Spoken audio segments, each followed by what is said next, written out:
In the foreword to my book, Miracles at Work, Marianne Williamson wrote that knowledge is power, and there's no greater power than spiritual insight because it is the understanding of who we are and where our true power lies.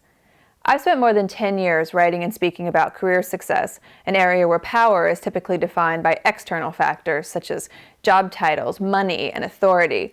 And while there's no question that those are all forms of power, they're not our source of power. In A Course in Miracles, we learn that our true power is not outside of us, but is a changeless energy of perfect love that is in and around all things. Whether you call this love God, universe, or something else, isn't the point. The point is that you actually experience it. And the way you experience this love in your career, as in all areas of your life, is to clear your thinking of all that blocks it, or what the Course calls ego. And while this may sound familiar to you from a spiritual perspective, what's not so familiar is how those lessons that we learn on a spiritual path are not only part of our success at work, but essential to it.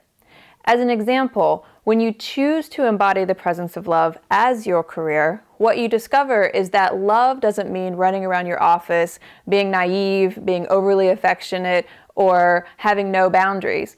Rather, love is simply bringing your own thinking in alignment with the energy of grace, or what the Course calls taking the journey without distance from the head to the heart. Now, this practice is very important to maintaining your own sense of peace and your own sense of composure, but it's also incredibly helpful in leadership roles because leadership is about influence, and you can't influence anyone who consciously or subconsciously feels your judgment on them. This is also why your most important job, regardless of what your business card says, is a moment-by-moment return to the light in your mind that shines away the darkness of the ego.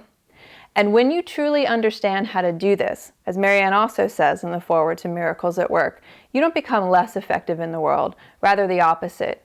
Your groundedness makes you more effective because you're not working from a place of littleness or getting sucked into someone else's littleness, but rather you're working from your magnitude, which is to say you're working from your much higher self.